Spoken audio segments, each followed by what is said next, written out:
ਸਤਿ ਸ਼੍ਰੀ ਅਕਾਲ ਜੀ, ਮੈਂ ਹਾਂ ਸੰਦੇਸ਼ ਔਲਖ ਸ਼ਰਮਾ। ਜਗਬਾਣੀ ਟੀਵੀ ਤੇ ਤੁਹਾਡਾ ਸਭ ਦਾ ਬਹੁਤ-ਬਹੁਤ ਸਵਾਗਤ ਹੈ। ਵੇਲੇ ਹੁਣ ਤੱਕ ਦੇ ਅਹਿਮ ਖਬਰਾਂ ਦੇ ਵਿਸਤਾਰ ਵਿੱਚ ਜਾਣ ਤੋਂ ਪਹਿਲਾਂ ਇੱਕ ਨਜ਼ਰ ਸੁਰਖੀਆਂ ਤੇ।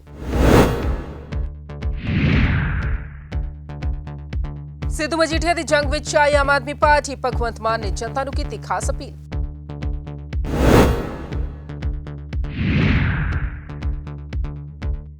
ਬਿਕਰਮ ਮਜੀਠੀਆ ਨੂੰ ਵੱਡੀ ਰਾਹਤ, ਸੁਪਰੀਮ ਕੋਰਟ ਨੇ ਸੋਮਵਾਰ ਤੱਕ ਗ੍ਰਿਫਤਾਰੀ ਤੇ ਲਗਾਈ ਰੋਕ।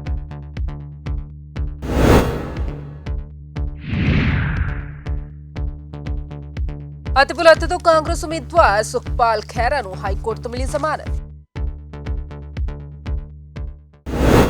ਤੇ ਹੁਣ ਖਬਰਾਂ ਵਿਸਤਾਰ ਨਾਲ। ਖਬਰਾਂ ਦੀ ਸ਼ੁਰੂਆਤ ਵਿੱਚ ਸਭ ਤੋਂ ਪਹਿਲਾਂ ਗੱਲ ਕਰਦੇ ਹਾਂ ਸਿੱਧੂ ਮਜੀਠੀਆ ਦੀ ਸਿਆਸੀ ਜੰਗ ਦੀ। ਜੀ ਹਾਂ, ਬਿਕਰਮ ਸਿੰਘ ਮਜੀਠੀਆ ਅਤੇ ਨਵਜੋਤ ਸਿੰਘ ਸਿੱਧੂ ਦੇ ਵਿਚਕਾਰ ਸਿਆਸੀ ਜੰਗ ਛਿੜੀ ਹੋਈ ਹੈ ਤੇ ਇਸੇ ਸਿਆਸੀ ਜੰਗ ਦੇ ਵਿਚਕਾਰ ਆ ਗਈ ਹੈ ਹੁਣ ਆਮ ਆਦਮੀ ਪਾਰਟੀ। ਆਮ ਆਦਮੀ ਪਾਰਟੀ ਵੱਲੋਂ ਭਗਵੰਤ ਮਾਨ ਨੇ ਪ੍ਰੈਸ ਕਾਨਫਰੰਸ ਕੀਤੀ ਤੇ ਇਸ ਮੁੱਦੇ ਤੇ ਗੱਲਬਾਤ ਕਰਦੇ ਹੋਏ ਉਹਨਾਂ ਨੇ ਜਨਤਾ ਨੂੰ ਖਾਸ ਅਪੀਲ ਵੀ ਕੀਤੀ।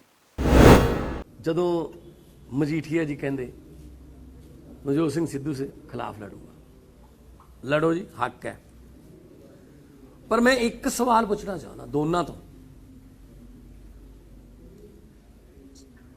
ਲਗਭਗ 14.5 ਸਾਲ ਤੋਂ ਨਵਜੋਤ ਸਿੰਘ ਸਿੱਧੂ ਪਾਵਰ 'ਚ ਨੇ। 9.5 ਸਾਲ ਉਹਨਾਂ ਦੇ ਰਾਜ 'ਚ ਤੇ 5 ਸਾਲ ਇਹਨਾਂ ਦੇ ਰਾਜ 'ਚ। ਉਹ ਸੱਤਾ 'ਚ ਨੇ, ਪਰ ਉਹ ਬਿਹਾਰ ਐ ਕਰਦੇ ਨੇ, ਬਿਹੇਵੀਅਰ ਉਹਨਾਂ ਦਾ ਜਿਵੇਂ ਉਹ ਵਿਰੋਧੀ ਧਿਰ 'ਚ ਹੋਣ। ਉਹ ਹਰ ਵਕਤ ਕਹਿੰਦੇ ਨੇ ਪੰਜਾਬ ਜਿੱਤੂਗਾ। ਵੀ ਜਿੱਤਿਆ ਤਾਂ ਹੋਇਆ ਤੁਸੀਂ ਪੰਜਾਬ। ਇੱਕ ਪਾਸੇ ਤਾਂ ਉਹ ਨੇ,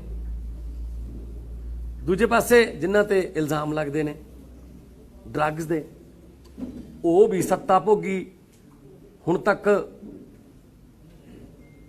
10 ਸਾਲ ਪਹਿਲਾਂ, ਉਸ ਤੋਂ ਬਾਅਦ ਉਹਨਾਂ ਦੀ ਜਿਹੜੀ ਸਿਸਟਰ ਹਰਸਿਮਰਤ ਕੌਰ ਬਾਦਲ ਜੀ, ਉਹ ਫੂਡ ਪ੍ਰੋਸੈਸਿੰਗ ਮਿਨਿਸਟਰੀ ਸੈਂਟਰ ਦੀ ਉਹਨਾਂ ਨੇ ਜੀ ਸੱਤਾ ਭੋਗੀ ਹੋਈ ਹੈ। ਤੇ ਉਹਨਾਂ ਦੇ ਨਾਲ ਟੱਕਰ ਲੈਣ ਲਈ ਸਾਡੇ ਵੱਲੋਂ ਡਾਕਟਰ ਜੀਵਨ ਜੋਤ ਕੌਰ, ਇੱਕ ਪੜ੍ਹੀ ਲਿਖੀ ਕੁੜੀ, ਦੋਨੋਂ ਆਪਸ 'ਚ ਤੂੰ ਮੈਂ ਕਰਦੇ ਆ। ਉਹ ਉਹਨੂੰ ਲੰਬੂ ਕਹਿੰਦਾ, ਉਹ ਉਹਨੂੰ ਠੋਕੋ ਤਾਲੀ ਹੈ। ਪਰ ਸਾਡੀ ਕੁੜੀ ਕੀ ਕਹਿ ਰਹੀ ਹੈ? ਸਕੂਲ ਬਣਾਵਾਂਗੇ ਜੀ, ਹਸਪਤਾਲ ਬਣਾਵਾਂਗੇ ਜੀ, ਗੁਰੂ ਕੀ ਨਗਰੀ ਨੂੰ ਸਾਫ਼ ਸੁਥਰੀ ਬਣਾਵਾਂਗੇ ਜੀ, ਅਸੀਂ ਡਿਵੈਲਪਮੈਂਟ ਦੀ ਰਾਜਨੀਤੀ ਕਰ। ਸੋ ਇਹ ਬਹੁਤ ਵਧੀਆ ਮੌਕਾ ਹੈ ਅੰਮ੍ਰਿਤਸਰ ਦੇ ਲੋਕਾਂ ਕੋਲੇ, ਇੱਕੋ ਤੀਰ ਨਾਲ ਦੋ ਨਿਸ਼ਾਨੇ ਮਾਰਨ ਦਾ। ਦੋਨੋਂ ਚੁੱਪ ਕਰਕੇ ਬਹਿ ਜਾਣਗੇ ਕਿ ਆ ਦੇਖਿਆ ਲੋਕਾਂ ਦਾ ਆ ਫਤਵਾ ਹੈ ਜੀ। ਉਧਰ ਡਰੱਗ ਕੇਸ ਵਿੱਚ ਫਸੇ ਬਿਕਰਮ ਮਜੀਠੀਆ ਨੂੰ ਵੱਡੀ ਰਾਹਤ ਮਿਲੀ ਹੈ। ਸੁਪਰੀਮ ਕੋਰਟ ਵੱਲੋਂ ਰਾਹਤ ਦਿੱਤੀ ਗਈ ਹੈ। ਸੁਪਰੀਮ ਕੋਰਟ ਨੇ ਉਹਨਾਂ ਦੀ ਗ੍ਰਿਫਤਾਰੀ ਤੇ ਸੋਮਵਾਰ ਤੱਕ ਰੋਕ ਲਗਾ ਦਿੱਤੀ ਹੈ। ਸੁਪਰੀਮ ਕੋਰਟ ਨੇ ਅਗਲੇ ਸੋਮਵਾਰ ਨੂੰ ਅਕਾਲੀ ਆਗੂ ਬਿਕਰਮ ਮਜੀਠੀਆ ਦੇ ਅਗਾਊ ਜ਼ਮਾਨਤ ਦੀ ਪਟੀਸ਼ਨ ਤੇ ਸੁਣਵਾਈ ਕਰਨ ਲਈ ਸਹਿਮਤੀ ਜਤਾਈ ਹੈ ਤੇ ਪੰਜਾਬ ਸਰਕਾਰ ਨੂੰ ਉਸ ਸਮੇਂ ਤੱਕ ਕੋਈ ਕਾਰਵਾਈ ਨਾ ਕਰਨ ਦੇ ਲਈ ਕਿਹਾ ਹੈ। ਦੱਸ ਦਈਏ ਕਿ ਇਸ ਤੋਂ ਪਹਿਲਾਂ 25 ਜਨਵਰੀ ਨੂੰ ਪੰਜਾਬ ਹਰਿਆਣਾ ਹਾਈ ਕੋਰਟ ਨੇ ਬਿਕਰਮ ਮਜੀਠੀਆ ਦੀ ਗ੍ਰਿਫਤਾਰੀ ਤੇ 3 ਦਿਨਾਂ ਤੱਕ ਰੋਕ ਲਗਾਈ ਸੀ। ਅਦਾਲਤ ਨੇ ਕਿਹਾ ਸੀ ਕਿ ਇਹਨਾਂ 3 ਦਿਨਾਂ ਵਿੱਚ ਪੁਲਿਸ ਬਿਕਰਮ ਮਜੀਠੀਆ ਨੂੰ ਗ੍ਰਿਫਤਾਰ ਨਹੀਂ ਕਰ ਸਕੀ, ਪਰ ਹੁਣ ਸੁਪਰੀਮ ਕੋਰਟ ਨੇ ਮਜੀਠੀਆ ਨੂੰ 31 ਜਨਵਰੀ ਤੱਕ ਰਾਹਤ ਦੇ ਦਿੱਤੀ ਹੈ। ਜ਼ਿਕਰਯੋਗ ਹੈ ਕਿ ਇਸ ਤੋਂ ਪਹਿਲਾਂ ਬੀਤੇ ਸੋਮਵਾਰ ਨੂੰ ਪੰਜਾਬ ਹਰਿਆਣਾ ਹਾਈ ਕੋਰਟ ਨੇ ਮਜੀਠੀਆ ਦੀ ਅਗਾਊਂ ਜ਼ਮਾਨਤ ਅਰਜ਼ੀ ਰੱਦ ਕਰ ਦਿੱਤੀ ਸੀ, ਜਿਸ ਪਿੱਛੋਂ ਮਜੀਠੀਆ ਨੇ ਹਾਈ ਕੋਰਟ ਵਿੱਚ ਅਰਜ਼ੀ ਦਾਖਲ ਕਰਕੇ 7 ਦਿਨਾਂ ਲਈ ਰਾਹਤ ਮੰਗੀ ਸੀ। ਹਾਈ ਕੋਰਟ ਨੇ ਜ਼ਮਾਨਤ ਰੱਦ ਹੋਣ ਪਿੱਛੋਂ ਮਜੀਠੀਆ ਦੇ ਵਕੀਲ ਵੱਲੋਂ ਇਨ੍ਹਾਂ ਹੁਕਮਾਂ ਨੂੰ ਚੁਣੌਤੀ ਦੇਣ ਲਈ ਸੁਪਰੀਮ ਕੋਰਟ ਵਿੱਚ SLP ਲਾਉਣ ਦੀ ਤਿਆਰੀ ਕੀਤੀ ਗਈ ਸੀ। ਇਸ ਪਿੱਛੋਂ ਹਾਈ ਕੋਰਟ ਨੇ ਮਜੀਠੀਆ ਨੂੰ 3 ਦਿਨਾਂ ਦੀ ਰਾਹਤ ਦਿੰਦਿਆਂ ਸੁਪਰੀਮ ਕੋਰਟ ਵਿੱਚ ਅਰਜ਼ੀ ਦਾਇਰ ਕਰਨ ਦਾ ਸਮਾਂ ਦਿੱਤਾ ਸੀ। ਉਧਰ ਮਨੀ ਲਾਂਡਰਿੰਗ ਦੇ ਕੇਸ ਵਿੱਚ ਫਸੇ ਸੁਖਪਾਲ ਸਿੰਘ ਖਹਿਰਾ ਨੂੰ ਵੀ ਮਾਨਯੋਗ ਹਾਈ ਕੋਰਟ ਨੇ ਵੱਡੀ ਰਾਹਤ ਦੇ ਦਿੱਤੀ ਹੈ। ਪੰਜਾਬ ਅਤੇ ਹਰਿਆਣਾ ਹਾਈ ਕੋਰਟ ਨੇ ਸੁਖਪਾਲ ਖਹਿਰਾ ਨੂੰ ਰਾਹਤ ਦਿੰਦੇ ਹੋਏ ਉਹਨਾਂ ਨੂੰ ਜ਼ਮਾਨਤ ਦੇ ਦਿੱਤੀ ਹੈ। ਤੁਹਾਨੂੰ ਦੱਸ ਦਈਏ ਕਿ ਇਸ ਵੇਲੇ ਉਹ ਪਟਿਆਲਾ ਜੇਲ੍ਹ ਦੇ ਵਿੱਚ ਬੰਦ ਨੇ ਤੇ ਮਨੀ ਲਾਂਡਰਿੰਗ ਦਾ ਉਹਨਾਂ ਤੇ ਕੇਸ ਚੱਲ ਰਿਹਾ ਹੈ। ਦੱਸ ਦਈਏ ਕਿ ਸੁਖਪਾਲ ਸਿੰਘ ਖਹਿਰਾ ਨੂੰ ਕਾਂਗਰਸ ਪਾਰਟੀ ਵੱਲੋਂ ਭੁਲੱਥ ਹਲਕੇ ਤੋਂ ਉਮੀਦਵਾਰ ਐਲਾਨਿਆ ਗਿਆ ਹੈ। ਸੁਖਪਾਲ ਖਹਿਰਾ ਭੁਲੱਥ ਹਲਕੇ ਤੋਂ ਮੌਜੂਦਾ ਵਿਧਾਇਕ ਵੀ ਹਨ। ਉਹਨਾਂ ਨੇ ਪਿਛਲੀ ਵਾਰ 2017 ਦੇ ਵਿੱਚ ਆਮ ਆਦਮੀ ਪਾਰਟੀ ਦੀ ਟਿਕਟ ਤੇ ਚੋਣ ਲੜੀ ਸੀ ਅਤੇ ਜਿੱਤ ਦਰਜ ਕੀਤੀ ਸੀ। ਸੁਖਪਾਲ ਸਿੰਘ ਖਹਿਰਾ ਦੀ ਜ਼ਮਾਨਤ ਬਾਰੇ ਉਹਨਾਂ ਦੇ ਪੁੱਤਰ ਮਹਿਤਾਬ ਸਿੰਘ ਖਹਿਰਾ ਨੇ ਜਾਣਕਾਰੀ ਸਾਂਝੀ ਕੀਤੀ ਹੈ। ਉਹਨਾਂ ਨੇ ਇੱਕ ਪੋਸਟ ਸਾਂਝੀ ਕਰਕੇ ਲਿਖਿਆ ਹੈ ਕਿ ਦੋਸਤੋ, ਮੈਨੂੰ ਇਹ ਦੱਸਣ ਵਿੱਚ ਖੁਸ਼ੀ ਮਹਿਸੂਸ ਹੋ ਰਹੀ ਹੈ ਕਿ ਅੱਜ ਮਾਨਯੋਗ ਹਾਈ ਕੋਰਟ ਨੇ ਮੇਰੇ ਪਿਤਾ ਸੁਖਪਾਲ ਸਿੰਘ ਖਹਿਰਾ ਨੂੰ ਜ਼ਮਾਨਤ ਤੇ ਰਿਹਾ ਕਰਨ ਦੇ ਆਦੇਸ਼ ਦਿੱਤੇ ਨੇ। ਇਹ ਸਿਰਫ ਤੇ ਸਿਰਫ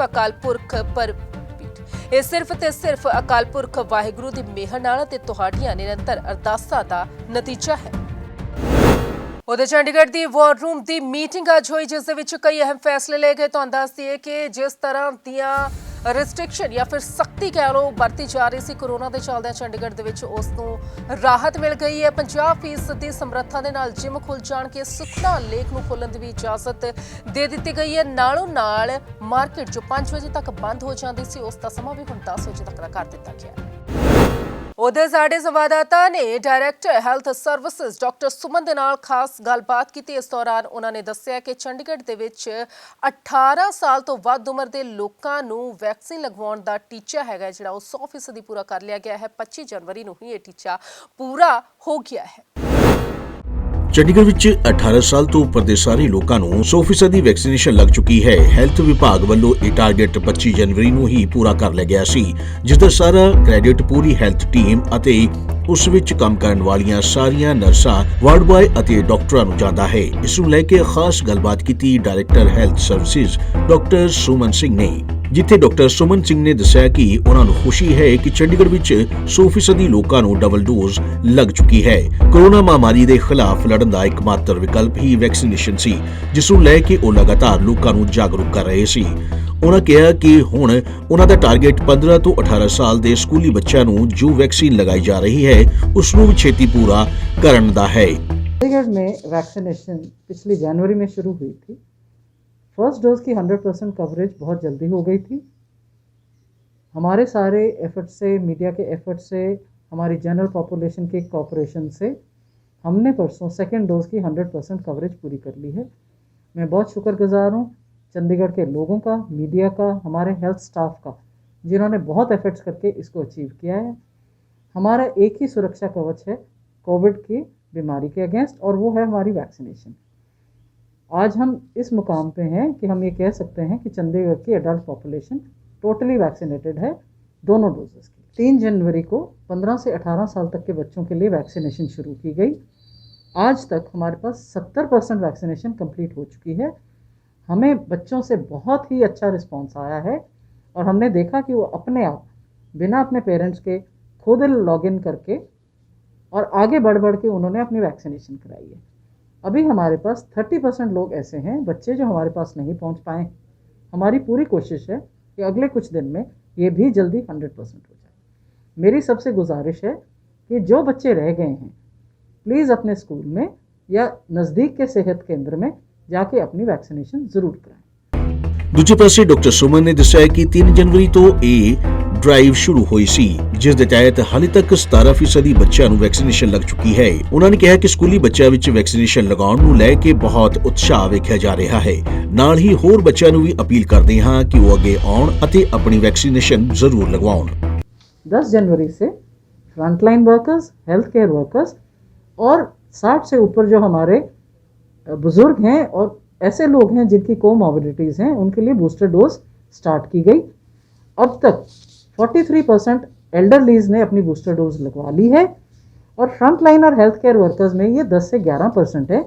इसका एक कारण ये है कि अभी पीछे से हमारा कोविड का 3rd वेव में बहुत से लोग और बहुत से हेल्थ केयर वर्कर कोविड से इफेक्ट हुए थे, और वो बहुत सारे ड्यूटी में लगे हुए थे। हमारी ये कोशिश है कि सबको 100% कवरेज दी जाए। इसके लिए हमने अपनी सब हेल्थ फैसिलिटीज़ में, और स्पेशली जनरल हॉस्पिटल 16 में एल्डरली के लिए अलग साइट है जी, और हेल्थ केयर वर्कर्स और फ्रंटलाइन वर्कर्स के लिए एक अलग जगह पे वैक्सीनेशन हो रही है, जिसके कारण हमारे वहाँ कोई रश नहीं है। ਬੂਸਟਰ ਡੋਜ਼ ਦੇ ਬਾਰੇ ਵਿੱਚ ਦੱਸਦੇ ਹੋਏ ਉਹਨਾਂ ਨੇ ਕਿਹਾ ਕਿ ਇਸ ਨੂੰ ਲੈ ਕੇ ਹਲੇ 60 ਸਾਲ ਤੋਂ ਉੱਪਰ ਦੇ ਲੋਕਾਂ ਨੂੰ ਅਤੇ ਸਾਰੇ ਫਰੰਟਲਾਈਨ ਵਰਕਰਾਂ ਤੇ ਹੈਲਥ ਨੌਜਵਾਨ ਵਰਕਰਾਂ ਨੂੰ ਹੀ ਇਹ ਵੈਕਸੀਨ ਲਗਾਈ ਜਾ ਰਹੀ ਹੈ। ਜਗਬਾਣੀ ਟੀਵੀ ਲਈ ਭਗਵਤ ਸਿੰਘ ਦੀ ਰਿਪੋਰਟ।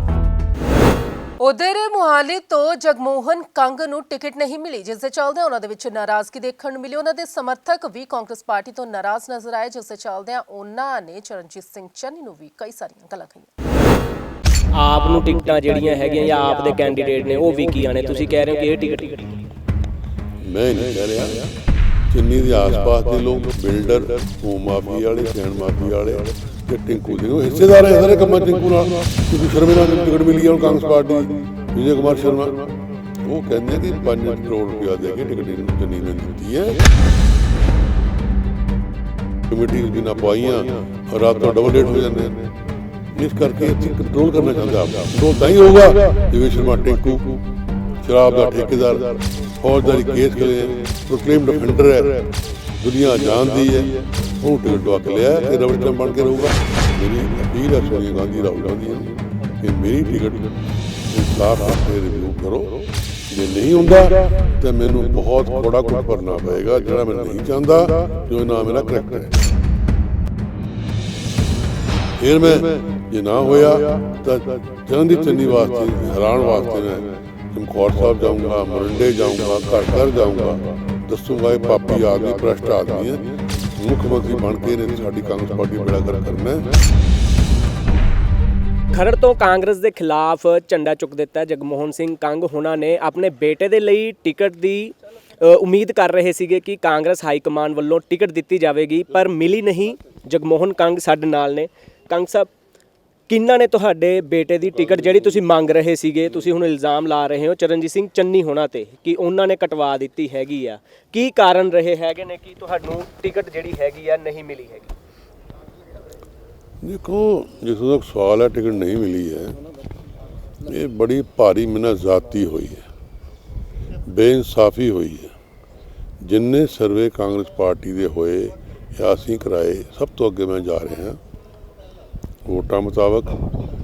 ਔਰ ਚੰਨੀ ਨੂੰ ਇਹ ਗੱਲ ਪਤਾ ਸੀ ਵੀ ਐਤਕੀ ਜਗਮੋਹਨ ਕੰਗ ਨੇ ਜਿੱਤਣਾ। ਪਿੱਛੇ ਮੈਂ 1900 ਵੋਟ ਤੋਂ ਹਾਰ ਗਿਆ 2017 ਦੇ ਵਿੱਚ, ਪਰ ਹਾਰ ਕੇ ਮੈਂ ਸਮਰਪਿਤ ਰਿਹਾ ਇਲਾਕੇ ਵਾਸਤੇ, ਸੇਵਾ ਕੀਤੀ। ਕਜੌਲੀ ਵਾਟਰ ਵਰਕਸ ਲੈ ਕੇ ਆਇਆ ਖੜ ਵਾਸਤੇ, ਮੈਂ ਬਹੁਤ ਸਾਰੇ ਹੋਰ ਕੰਮ ਕੀਤੇ ਜੋ ਮੂੰਹ ਬੋਲਦੀ ਤਸਵੀਰ ਹੈ। ਤੋ ਚੰਨੀ ਨੇ ਕੱਟਣ ਵਾਸਤੇ ਪਹਿਲਾਂ ਕਿਹਾ ਕਿ ਕੰਗ ਜਿੱਤ ਨਹੀਂ ਸਕਦਾ, ਵੀ ਭਲੇ ਮਨ ਨੇ ਜੇ ਨਹੀਂ ਜਿੱਤ ਸਕਦਾ ਤੇਰਾ ਭਰਾ ਕਿਉਂ ਹਾਰਿਆ? ਚੰਨੀ ਦਾ ਭਰਾ ਕਿਉਂ ਹਾਰਿਆ ਉੱਥੋਂ ਐਮਸੀ ਦੀ ਵੋਟ, ਸਕਾ ਭਰਾ। ਫਿਰ ਕਹਿੰਦਾ ਹਿੰਦੂ ਚਿਹਰਾ ਚਾਹੀਦਾ, ਜਦੋਂ ਕਿ ਪਿਛਲੇ 50 ਸਾਲ ਤੋਂ ਖੜ ਅਸੈਂਬਲੀ ਹਲਕੇ 52 ਤੋਂ ਲਗਾਤਾਰ ਜੱਟ ਸਿੰਘ ਜਿੱਤਦੇ ਆ ਰਹੇ ਨੇ। ਇਹ ਗੁੰਮਰਾਹ ਕੀਤਾ। ਫਿਰ ਦੇਖਿਆ ਕਿ ਸਾਰੀ ਹਾਈ ਕਮਾਂਡ ਕੰਗ ਸਾਹਿਬ ਨੂੰ ਜਾਣਦੀ ਹੈ, ਪੁਰਾਣੀ ਸਾਥੀ ਹੈ। ਸੋਨੀਆ ਗਾਂਧੀ ਜੀ ਬੜੇ ਮਿਹਰਬਾਨ ਹੈ ਵੀ ਉੱਥੇ ਮੀਟਿੰਗ ਹੋਏਗੀ ਤਾਂ ਮੈਂ ਫਸ ਜਾਵਾਂਗਾ, ਵੋਟਿੰਗ ਹੋ ਜਾਏਗੀ, ਸਾਰੀ ਇਹਦੀ ਗੱਲ ਕਰ ਰਹੇ, ਪਿੰਡਕ ਪੈ ਗਈ। ਉਹ ਜਾਣ ਕੇ ਲਾਸਟ ਮੀਟਿੰਗ ਜਿਹੜੀ ਸੀਸੀ ਦੀ ਹੋਈ ਉੱਥੇ ਨਹੀਂ ਗਿਆ। ਸਭ ਨੇ ਕਿਹਾ, ਮੇਰੀ ਤਾਰੀਫ ਕੀਤੀ, ਮੇਰੇ ਪਿਛੋਕੜ ਦੀ, ਮੇਰੀ लॉयल्टी ਦੀ। हरीश चौधरी कहने लगे चन्नी कह रहा है कि मेरा वो घर है खरड़ में, तो मैं कुछ कहना चाहता हूँ। कहते हमसे पूछ लो क्या कहना चाहता है। मीटिंग खत्म होगी, हरीश चौधरी मिली भगत ने टिकट अनाउंस करती, रौला पै गया। कल दे हज़ारां लोग मेरे, सैकड़े लोग घर आ रहे हैं मेरे। शामी मीटिंग साड़ी बहुत वड्डी हुई है। कोई हाई कमांड बुरा भला कह रहे हैं, कोई चन्नी नूं गालां कढ रहे हैं, मुर्दाबाद कह रहे हैं। मैं फिर भी डिसिप्लिन सिपाही सोल्जर है पार्टी का। मेरी अपील है सोनिया गांधी, राहुल गांधी जी नूं कि मेरी टिकट इंसाफ करके रिव्यू करो। जे नहीं हुंदा तो मैनू बहुत कौड़ा कुट भरना पएगा जिहड़ा मैं नहीं चाहता, जो ना मेरा करैक्टर है। फिर मैं जे ना होया तो चरणजीत चन्नी वास्ते हैरान वास्ते मैं चमकौर साहब जाऊँगा, मोरिंडे जाऊँगा, घर घर जाऊँगा, दसूँगा ये पापी आदमी, भ्रष्ट आदमी है, मुख्यमंत्री बन के इन्हें साड़ी कांग्रेस पार्टी बेड़ा कर करना है। जो पहला शाख बनी सी सत्यानाश करता।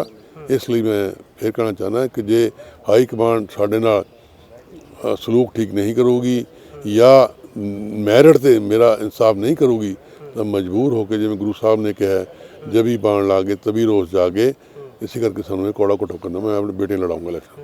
ਕੰਗ ਸਾਹਿਬ, ਤੁਸੀਂ ਕਹਿ ਰਹੇ ਹੋ ਕਿ ਚਰਨਜੀਤ ਸਿੰਘ ਚੰਨੀ ਹੋਣਾ ਨੇ ਟਿਕਟ ਕਟਵਾਤੀ, ਤਾਂ ਉਹ ਆਪਣੇ ਭਰਾ ਨੂੰ ਵੀ ਨਹੀਂ ਟਿਕਟ ਦਵਾ ਸਕੇ ਹੈਗੇ, ਤਾਂ ਕਿਵੇਂ ਦੇਖਦੇ ਹੋ? देखो वो नहीं मैनू पता।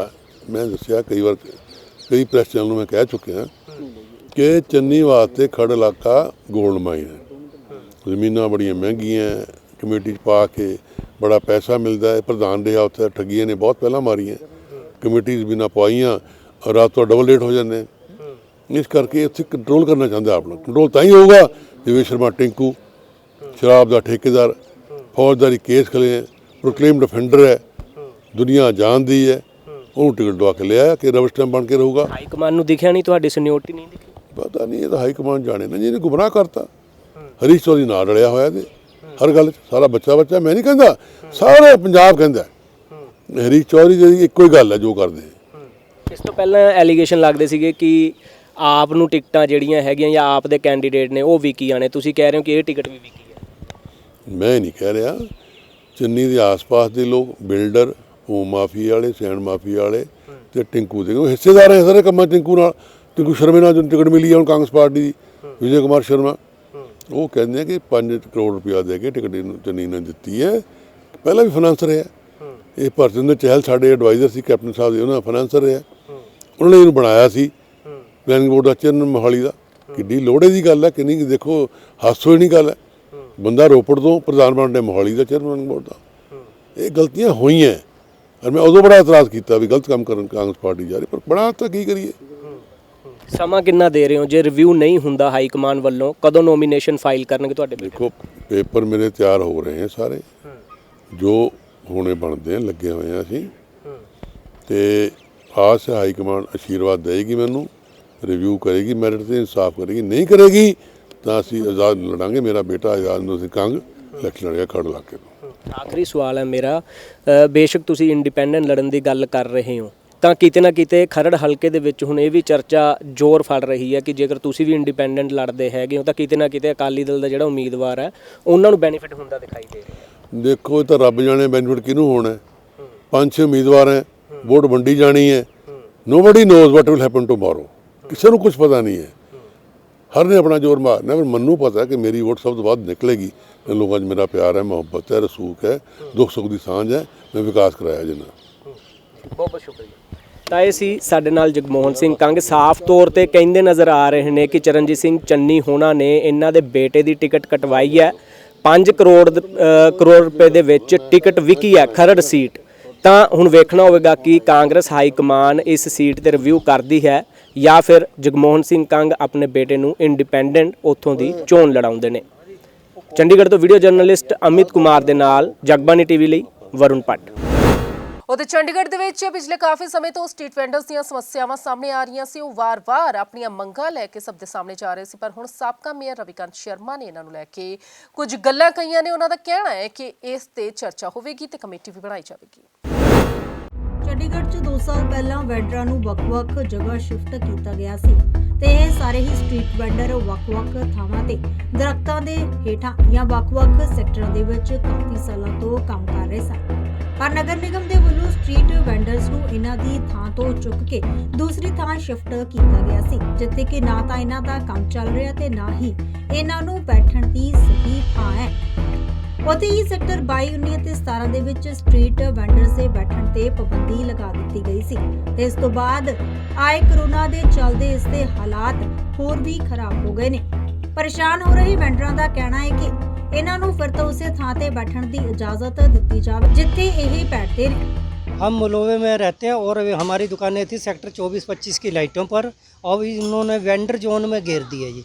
वेंडर जोन से इतना मुश्किल काम हो रहा है, घर का खर्चा चलाना मुश्किल हो रहा है। और रविकांत शर्मा ने हौसला दिया था, आश्वासन दिया था, भाई हम तुम्हारे को वहीं पर शिफ्ट कर देंगे, जो भी है वेंडर सब ख़त्म कर देंगे। 2 बारी उन्होंने कहा था जी। और अब ऐसी नौबत आ रही है, आत्महत्या करने की नौबत आ रही है। बच्चों में फीस नहीं जा रही, पढ़ाई नहीं हो रही, बच्चों का पेट पालन कुछ भी नहीं हो रहा जी।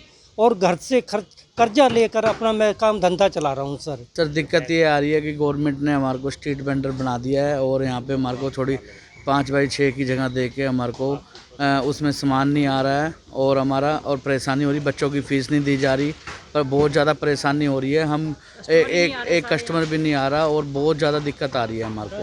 हमारे घर बच्चों की फ़ीस नहीं दी जा रही सर, घर का अगर सब खाने पीने का सामान पूरा प्रॉपर नहीं पहुँच रहा है घर पे, और भूखे मरने की हालत में है। हम यही चाहते हैं कि हमारी पुरानी जगह पे हमारे को बिठा दिया जाए। हम सरकार से यही विनती मानते हैं। यहाँ वेंडर जोन में डाल दिया जी, तो यहाँ तो भूखे मरने वाला हाल हो रहा है जी। कोई कस्टमर नहीं आ रहा है। ठीक है, वैसे तो मोदी जी कह रहे हैं कि भी भविष्य सुधारो। ऐसे तो हमारा भविष्य बिगड़ रहा है, सुधर नहीं रहा है, भूखे मर रहे हैं। इस टाइम हमारे हालात मरने वाले हो रहे हैं बिल्कुल।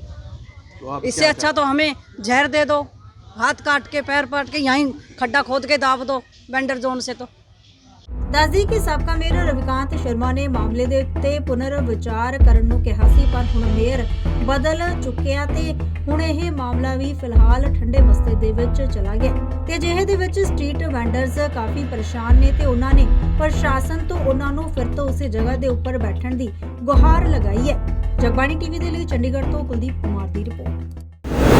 ਚੰਡੀਗੜ੍ਹ 에ਅਰਪੋਰਟ ਰੋਡ ਦੇ ਨਾਲ ਲੱਗਦਾ ਪਿੰਡ ਹੈ ਰਾਏਪੁਰ ਖੁਰਦ, ਜਿੱਥੇ ਲੋਕਾਂ ਨੂੰ ਕਾਫੀ ਸਮੱਸਿਆਵਾਂ ਦੇ ਨਾਲ ਦੋ ਚਾਰ ਹੋਣਾ ਪੈ ਰਿਹਾ ਹੈ। ਇੱਥੇ ਸੜਕ ਦੀ ਸਮੱਸਿਆ ਸਭ ਤੋਂ ਵੱਡੀ ਹੈ, ਜਿਸ ਵੱਲ ਕੋਈ ਧਿਆਨ ਨਹੀਂ ਦੇ ਰਿਹਾ, ਜਿਸ ਦੇ ਚੱਲਦਿਆਂ ਅੱਕੇ ਹੋਏ ਲੋਕਾਂ ਨੇ ਖੁਦ ਹੀ ਪੈਸੇ ਇਕੱਠੇ ਕਰਕੇ ਇੱਥੇ ਸੜਕ ਬਣਵਾਈ।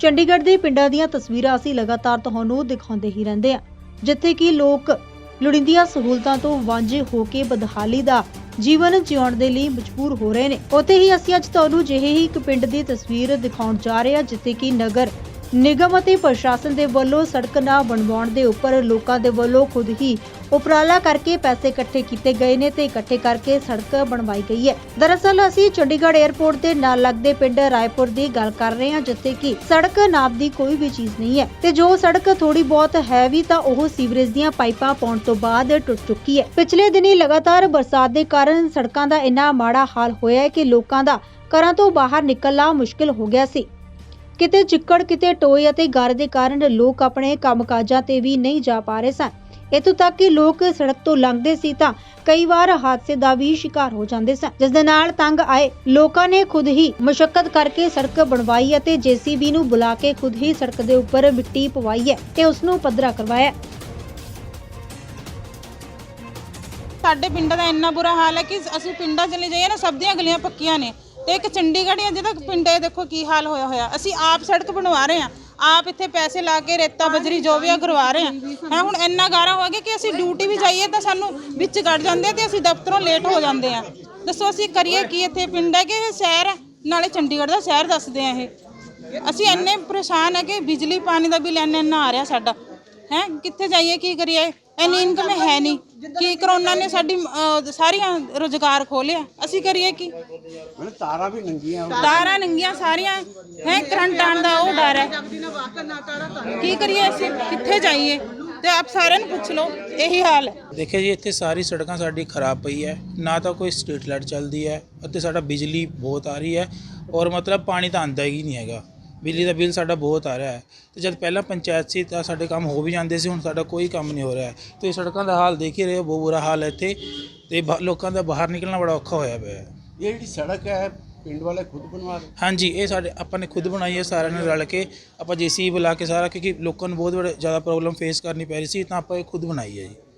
ਤੇ ਤਾਰਾਂ ਨੰਗੀਆਂ ਭਾਜੀ, 11,000 ਵੋਲਟੇਜ ਦੀ ਇਹ ਤਾਰ ਜਾ ਰਹੀ ਹੈ ਤੇ ਤਾਰਾਂ ਨੰਗੀਆਂ ਪਈਆਂ, ਨਾ ਕੋਈ ਸਟਰੀਟ ਲਾਈਟ ਚੱਲਦੀ ਹੈ। ਲੋਕਾਂ ਨੂੰ ਇੰਨੀ ਪਰੇਸ਼ਾਨੀ ਹੋ ਰਹੀ ਹੈ, ਰਾਤ ਨੂੰ ਜੇ ਹਨੇਰਾ ਹੋ ਜਾਏ ਮਤਲਬ ਕੋਈ ਦਿਖਦਾ ਨਹੀਂ ਹੈਗਾ ਇੱਥੇ ਤੇ ਗਾਰਾ ਇੰਨਾ ਹੋਇਆ ਪਿਆ, ਲੋਕ ਕਾਫੀ ਵਾਰ ਡਿੱਗ ਚੁੱਕੇ ਆ। ਕਈ ਘਟਨਾ ਵੀ ਹੋ ਚੁੱਕੀ ਹੈ। ਹਾਂਜੀ, ਕਾਫੀ ਗੱਡੀਆਂ ਗੁੱਡੀਆਂ ਫਸਦੀ ਰਹਿੰਦੀਆਂ, ਹੋਰ ਖੱਡਾ ਪੈ ਜਾਂਦਾ, ਹੋਰ ਬੁਰਾ ਹਾਲ ਹੋ ਜਾਂਦਾ ਜੀ ਇੱਥੇ। ਤਾਂ ਕਰਕੇ ਜੀ ਬਹੁਤ ਬੁਰਾ ਹਾਲ ਹੋਇਆ ਹੈ। ਪ੍ਰਸ਼ਾਸਨ ਕੁਝ ਕਰੇ ਇਹਦੇ ਲਈ, क्योंकि पहले जब पंचायत थी तो कोई काम हो जाता है, कोई काम नहीं होता जी इतने। आप ये देखो कि यहाँ ये स्मार्ट सिटी है हमारी, और स्मार्ट सिटी का हाल देख लो। चंडीगढ़ में आते हैं हम, चंडीगढ़ का गांव है और हाल देखो यहाँ का क्या हो रखा है। हमें सड़क खुद बनवानी पड़ रही है अपने पैसे डाल के। क्यों? क्योंकि सरकार कुछ कर नहीं रही है हमारे लिए। आप देखो यहाँ पे कितने ज़्यादा खड्डे हो रखे हैं, डेली कोई ना कोई यहाँ पे एक्सीडेंट हो रहा है, कोई फिसल के गिर रहा है, कोई कुछ हो रहा है, कोई कुछ हो रहा है, किसी के चोट लग रही है। प्रशासन ने एक बार आके देखा तक नहीं, अभी तक प्रशासन ने यहाँ पे आके है। यहाँ पे तारें देखोगे आप, सारी तारें नंगी पड़ी है, ठीक है।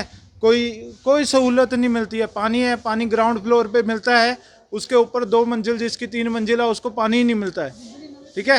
सरकार ने स्मार्ट मीटर जरूर लगा दिए हैं। स्मार्ट मीटर लगाने के लिए सरकार 1 मिनट में रेडी हो गई है, लेकिन स्मार्ट ये सड़कें स्मार्ट क्यों नहीं कर रही हैं अभी तक सरकार ने? पानी की सहूलत क्यों नहीं दी है? तारे नंगी पड़ी हुई। तारे हमारे यहाँ देखो, आप जरा जगह देखो, सारी जगह नंगी तारे पड़ी हुई हैं और सारी घर के पास है। कल को कोई इंसिडेंट होता है कौन देखेगा उसको? ये सरकार को देखना चाहिए कि नहीं देखना चाहिए? यहाँ देखो क्या हाल है, करते निकलना मुश्किल हो गया लोगों को। अज का नहीं, कई दिन से चल रहा काम। जब तो सीवरेज पाई है ना, पानी वाली पैप पाई इन्होंने, लाइना पाई हैं, उससे लेकर आज तक कोई खबरसार नहीं को लेना आया है। कोई मतलब कोई और नहीं है। पंचायत ही ठीक पंचायत के थ्रू जो काम होना था हो लिया। उसके बाद यहाँ कोई सूद नहीं लेंदा, कोई मरे कोई जिए, यहाँ कुछ नहीं है। मेरे वर्गे तो बाहर निकलना मुश्किल हो गया। तारा सारी नंगी है यहाँ, जहाँ मर्जी निगाह मार लिया, आप जहाँ मर्जी कैमरा घुमाएगा देख लो। पूरे गाँव के अंदर बुरा हाल है, पूरा कुछ नहीं, कोई नहीं पूछता उरे। लाइट आ रहे सवेरे आवेगी, रात में चला गई लाइट, सवेरे जिस टाइम पानी का जरूरत होगी ना लोगों को, उस टाइम लाइट बंद करके बैठ जाए।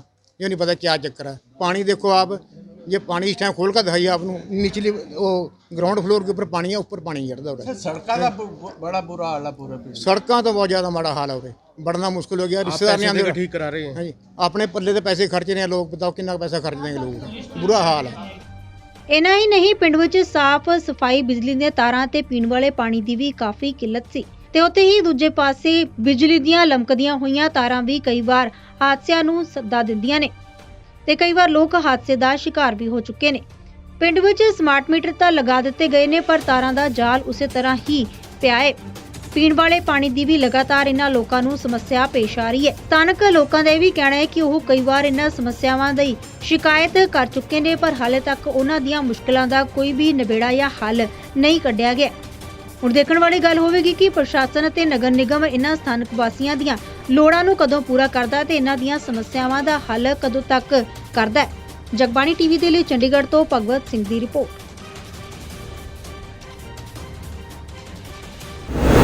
ਰੁਕ ਮੌਸਮ ਦਾ ਕਰ ਲੈਂਦੇ ਆ ਤਾਂ ਮੌਸਮ ਲਗਾਤਾਰ ਠੰਡਾ ਹੋ ਰਿਹਾ। ਜਿੱਥੇ ਧੁੱਪ ਦੇਖਣ ਨੂੰ ਮਿਲੀ ਤਾਂ ਉੱਥੇ ਠੰਡੀਆਂ ਹਵਾਵਾਂ ਨੇ ਲੋਕਾਂ ਨੂੰ ਪਰੇਸ਼ਾਨ ਕੀਤਾ ਹੋਇਆ ਹੈ। ਤਾਪਮਾਨ ਦੀ ਗੱਲ ਕੀਤੀ ਜਾਵੇ ਤਾਂ ਅੱਜ ਵੱਧ ਤੋਂ ਵੱਧ ਤਾਪਮਾਨ 16.6 ਡਿਗਰੀ ਸੈਲਸੀਅਸ ਤੇ ਘੱਟੋ ਘੱਟ ਤਾਪਮਾਨ 8.3 ਡਿਗਰੀ ਸੈਲਸੀਅਸ ਦਰਜ ਕੀਤਾ ਗਿਆ। ਤਾਂ ਇਸ ਬੁਲੇਟਿਨ ਦੇ ਵਿੱਚ ਬਸ ਇੰਨਾ ਹੀ, ਫਿਰ ਹੋਵੇਗੀ ਮੁਲਾਕਾਤ। ਸਤਿ ਸ਼੍ਰੀ ਅਕਾਲ।